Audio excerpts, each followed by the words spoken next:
We're following even more breaking news. This is a live look at Southern California as a fast-moving wildfire swallows entire homes and businesses in that area. Right now, 30,000 people have been asked to abandon their homes and get out right away. The fire roared through the Palisades neighborhood near Los Angeles this afternoon. It's grown to 2,900 acres, the equivalent of all of Mill Creek burning. The city of Los Angeles has declared an emergency, and reporters on the ground say they're absolutely shocked at what they're seeing. We're actually in Malibu, just north of Pacific Palisades, and we've been here several times today. I want to show you a picture that I took at 4:30 this afternoon. I did a live shot here and snapped a picture when we were here. And see this building? I was remarking on how I was surprised because there were some people standing on a patio. Well, take a look at that building now. That building is gone. I can only hope and pray that those people got out safely. Hopefully they did. We keep hearing those loud bangs, like it just sounds like firecrackers just going off, bang, bang. Right now you can see the homes right near Palisades Charter High School. Several homes on fire, if not destroyed already. And the video is just devastating. You can see the two-story house filled with flames there. Listen to the winds.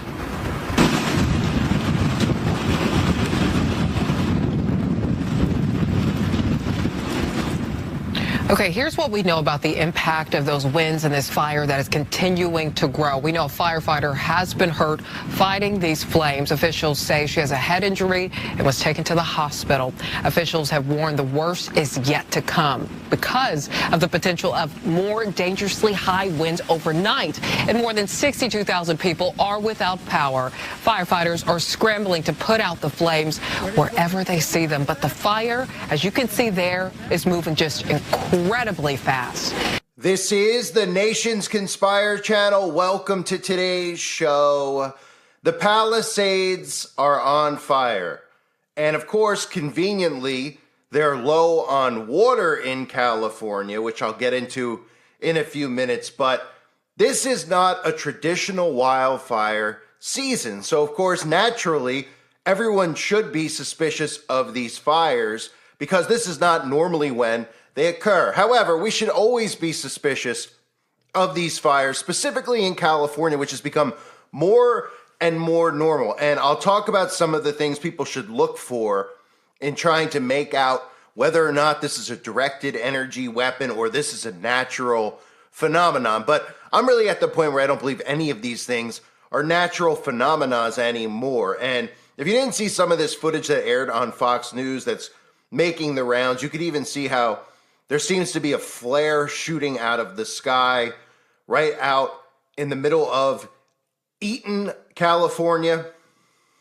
So that's clearly something to be suspicious of. But I don't want to make light of what's happening out in California because this is something that could happen to any one of us. No matter where you happen to be, they could decide that that's a place that they might use a directed energy weapon. Now, I'm not saying it's a 100% a directed energy weapon, but my prayers are with the people who are in the Palisades, who are in Eaton, California. There's the Eaton fire, the Hearst fire, and the Palisades fire, and it's moving rapidly across California.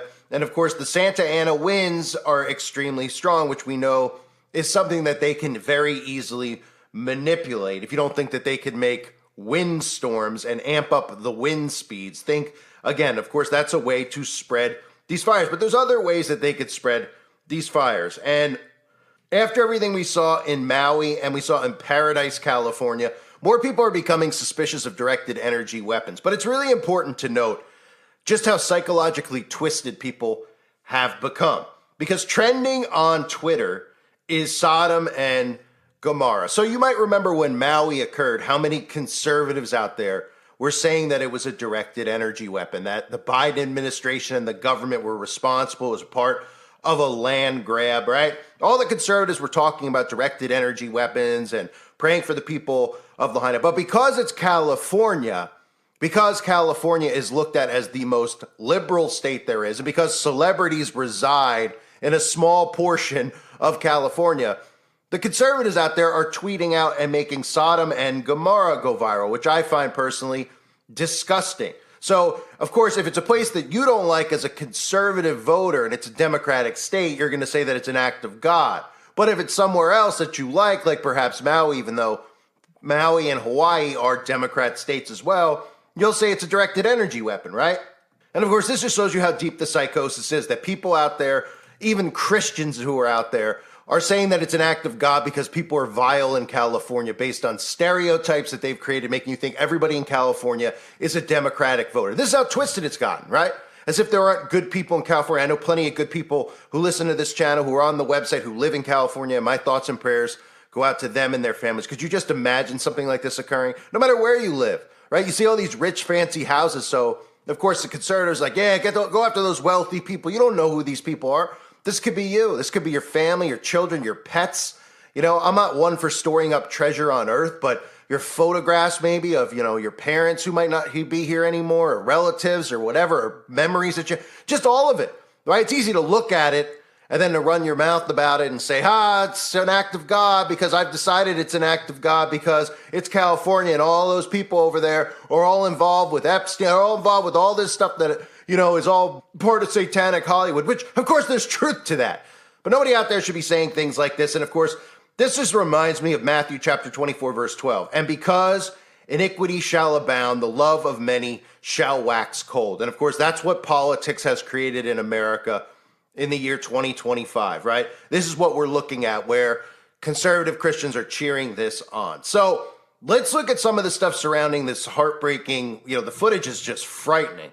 I mean, it's just hellfire is what it looks like. The Palisades fire, one of the things to note is that they're running out of water in California. And the first thing every citizen should be doing, conservative or Democrat, is should be looking at any of these stories about droughts.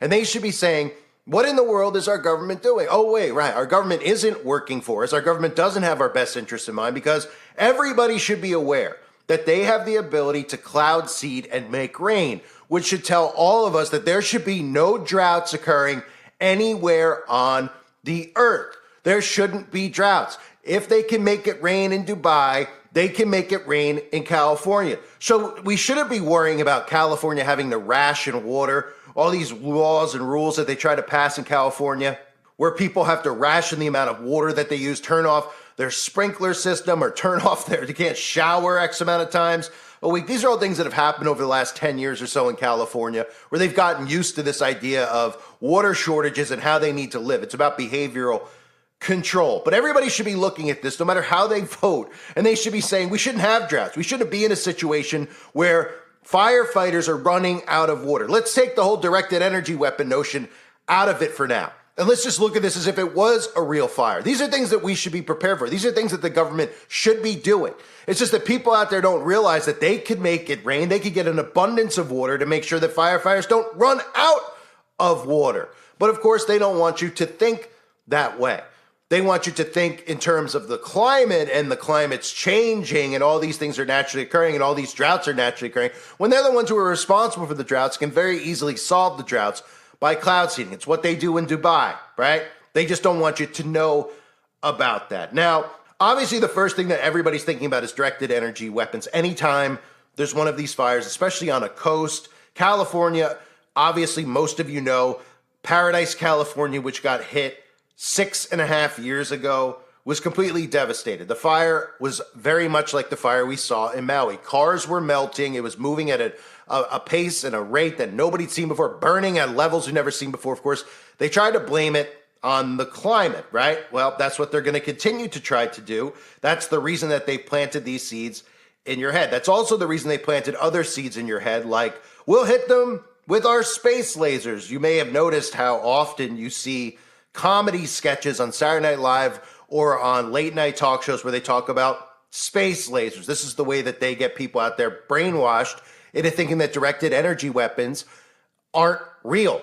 When you could go and look at DARPA, you can go and look at all of the governments around the earth who have directed energy weapons and are very, very capable of using them at any time now on anyone they choose. So they've put propaganda out there like these sketches where they laugh it off and they go, yo, yeah, space lasers. They have people like Marjorie Taylor Greene, who is looked at as a lunatic deliberately. That's the character she's playing, a lunatic, and of course buys into conspiracies and then tweets things out about space lasers when she could easily just talk about how the people responsible for creating these lasers over in Bagelville and the Mossad run the world and have the ability to do all these things. Instead, they put these things out so they sound insane to people when they first hear it, and then they automatically dismiss it. So the majority of people will not believe that the government uses direct energy weapons. Now, we'll see as time tells what this really ends up being, because there's always evidence around. Once the fires are put out, you'll start to see the evidence based on the type of burning, right? Will we see the cars burn down to liquid? Other things, of course, I'll get into in a second in regards to firebrand. But I want to also talk about California, Canada. We've seen a lot of these stories reported even by the Associated Press, right? Where people have seen helicopters setting fire to trees. And the government, and of course the Associated Press is, state-run, propaganda, came out and they talked about how, well, by setting fire to trees, you're actually preventing wildfires, not causing wildfires. And I covered this a couple of years ago because it's absolutely absurd. And this shows you how easy the propaganda works. People saw helicopters setting fire right before some of these fires have occurred in places like Canada and California. So they come out and they tell you, well, no. Why us setting a fire, we're actually preventing a fire. And the people go, oh, okay, that makes sense. Oh, and what planet does that make sense? Apparently, planet Braindead, planet Sheeple, it makes sense. So we've not only seen helicopters do this, we've obviously seen drones do it. For people out there that go, I don't understand, a drone just setting fire to a tree can't cause a fire like that to burn. Well, that's where the aluminum dust comes in. The aluminum powder that we know is sprayed on us, the aluminum and barium that they dump on us from the sky is completely 100% flammable, right? So you can look at it from aluminum. Look at a soda can, grind it up, okay? Turned into aluminum dust. Aluminum and barium are then sprayed on us, and those are the streaks that you see in the sky every day that you're told are clouds. Aluminum dust is flammable. It has explosive characteristics. So if you have that covering all of these trees on a day in and day out basis, and then suddenly they decide that they're going to use a helicopter or use a drone and they're going to start a fire, and then they're going to stir up some winds, which they have the ability to do very easily, well, then you have a very fast moving fire. Now, the other thing I talked about are things to look at after the fact, right? Because right now the fire is burning. People are seeing how rapid it is. That's obviously an immediate red flag at how fast this thing is spreading. They're blaming it on the Santa Ana winds. Look for Havana syndrome. Now, they call this fire brain. I talked about this too a couple of years ago, right? Studies show brain changes among survivors of California's deadliest fires after the blaze in Maui, coping with fire brain. This is a way to poo-poo what is known as Havana syndrome, which is caused from radiation exposure. And of course, when I'm referring to massive amounts of radiation exposure, which one would only get from a directed energy weapon, which would then cause them to have Havana syndrome, which the government will tell you is fire brain. Nobody's suspicious, by the way. In the history of humankind, fires have existed. Tragic fires, buildings burning on fire, people's homes burning on fire, schools burning on fire, all sorts of fires have occurred. Well, conveniently, after we know that directed energy weapons were created and unleashed, and we're told that, of course, this is for the military to use against other militaries, right? Suddenly, when fires are occurring in places like Maui and Paradise, California, where cars are melting down to liquid, they're telling us after the fact that, hey, there's this new thing because people suddenly are getting very sick after the fire. And they're going, wait a minute, what? You can now get sick after? Are you talking about my lungs getting sick? Having a cough, having a little bit of dizziness right now? No, we're talking about the rest of your life having the effects of the fire. And now you have to cope with what they're calling firebrand. We just made it up, right? Because remember, they own the science, so they can make it up as they go. So they suddenly just created firebrand because, of course, people were having permanent effects from these fires, which is really Havana syndrome, which they tell you, oh, it's just a mystery. It's Havana syndrome. It's we're not going to really tell you what it is. It's going to be from large frequencies, radiation exposure. Yeah, it's it's normal now. And everybody just goes, okay, it's normal. So if you hear stories coming out of California about firebrain, you can mark my words that that's just them confirming that it's a direct energy weapon, because they only will say that when there's a fire you're not going to hear a story about a fire at somebody's home and then those people having permanent fire brain. You might hear stories about them being permanently depressed or maybe disabled from the fire, but you don't hear firebrain. But when these massive ones occur, now you hear about firebrain. And the other thing I want to talk about with direct energy weapons, it's important to put this out. The directed energy weapons, okay, we all heard about the blue roof theory in Maui. And of course, the alt-right media ran with the blue roof theory.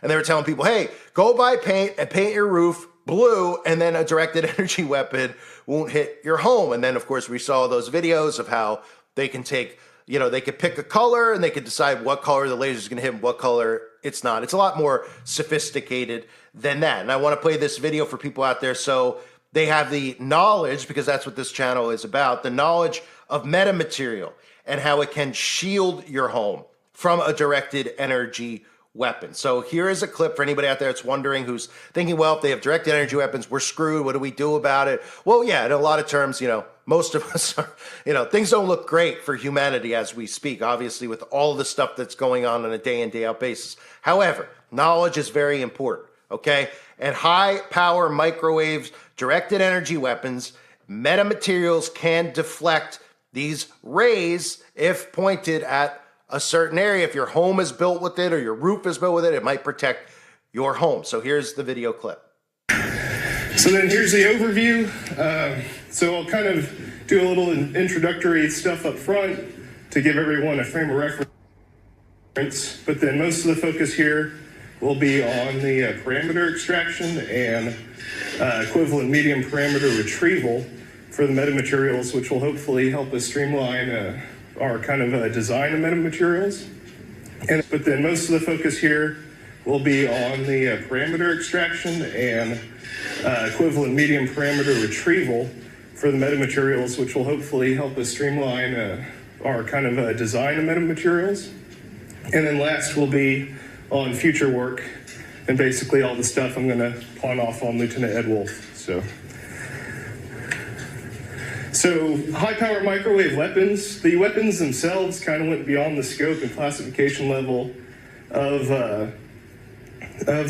my thesis. However, I just wanted to introduce them real fast so that everyone kind of knows what the threat is and what it is we're designing metamaterials to shield against. So high-power microwave weapon is basically a weapon that uses a very high-gain microwave source at a very high peak power over a very short dwell time.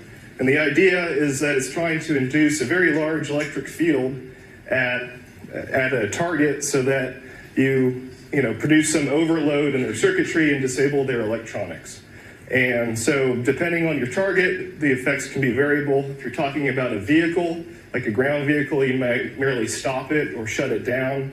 And then if you're talking about something that flies like a missile or an aircraft, the goal would be to knock out something like their flight control system so that it goes plummeting to the ground. So kind of ranging from soft kill to hard kill, depending on what you're trying to do. And then a lot of nations around the world are researching these weapons because they have a lot of advantages relative to other directed energy weapons like lasers or particle beams. The first one is because you're doing high peak powers over short dwells, you get a relatively low energy waveform. So while these high power microwave weapons can still have pretty big size and weight, their power and cooling requirements can be lower compared to other systems, in particular like the particle beams. The other nice thing about them is that they're highly adaptable to your target set. When you're talking about lasers, you tend to get one frequency to use, and if the enemy figures out a way to either reflect or disperse that frequency, then your laser becomes a lot less effective. But with microwaves, if you happen to know that your target set, if your enemy uses missiles with seekers in the X-band or drones with communications in the K-band, you can build a high-power microwave system that specifically attacks that bandwidth, and then it's very hard to defend against. And then the last big advantage, you just heard from Donnie about how atmospheric turbulence affects lasers, and then particle beams are also almost impossible to get through an atmosphere. Microwaves don't have that problem. They propagate readily through the atmosphere, which is why we use them for sensing and communication and all that stuff. So this chart just kind of shows where these high-power microwave weapons live relative to more traditional systems like radars or jammers. And so your ideal high-power microwave weapon would be in this bottom right corner here, where you're talking about something on the order of gigawatts of peak power being produced by less than a kilowatt of average power. And then this down here is just a picture of a typical high-power microwave weapon system that someone was working on somewhere in the world sometime in the last decade. And so you have the big high-gain microwave dish on top, then presumably all the transmitters, signal processors, cooling, all that is hidden in the truck bed. So then our candidate shielding for stopping these microwave weapons is our microwave absorbent metamaterials. And so first advantage of the metamaterials is that they can have a very high levels of absorption, and they're very tunable to the frequency you want to absorb. So here's a sample metamaterial structure, very similar to the terahertz metamaterials, just scaled up in size. So you have conductive metal squares that are periodically, also that we call unit cells, that are patterned over this dielectric spacer, and then that in turn is mounted on a metal ground plane. And so then you can choose the frequency that you absorb based on the width of the squares and the index of refraction of the dielectric medium. Now, in terms of protection, what really gives you the protection against microwaves specifically is having this conductive ground plane, because microwaves don't want to transmit across a ground plane. So you could say in theory that you don't have to go for an absorbent design, you could just coat everything in conductive material. However, we're going for an absorbent solution because if you clad everything in conductive material, you're going to light up like a Christmas tree on all those microwave radars. So in the interest of preserving all these signature reduction platforms we've invested in, we want an absorbent design. The other advantage, which I'll talk about more during future work, is that once you have this absorption and these tuned frequencies, you can actually also use your shielding for sensing as well, once you incorporate the right electronics into the design. So your shielding can give you not only protection, but situational awareness as well. So this here is a very simple single band design. The idea then would be to try to get a broadband or multi-band design where you can actually laminate multiple resonator squares on top of each other, all separated by dielectric, which is kind of what we have down here. So here's a simulated mock-up of a kind of pyramid structure. This particular design that I tested had 6 resonator layers, so it can absorb 6 frequencies. Here's just a SEM micrograph kind of showing the edge of the unit cell.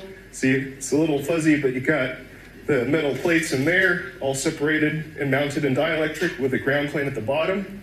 So this design, there's some plates going around. So this is basically the unit cell of that array plate that's being passed around. And then this is just some crude experimental data with a crude model. But all I want to point out here is that with our 6 layers, we can see that we have 6 very predictable absorption peaks that we can tune towards.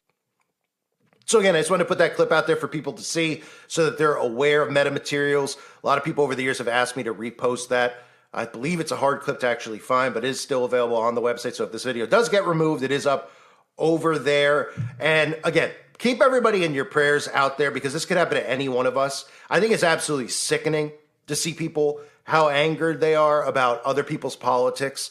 And then to, like for me as a Christian, somebody who follows Jesus Christ, okay, I don't care if somebody, whatever their belief is, I don't want to see them burn to death via direct energy weapon. Now, it's amazing that all of these Christians, again, blame the government for all of these things, or the conservatives, I should say. They've been blaming the government for directed energy weapons, but now all of a sudden they're saying it's an act of God. So they choose and then they speak on behalf of God, saying that this is an act of God, right? Just like with Donald Trump and the magic bullet that missed his head.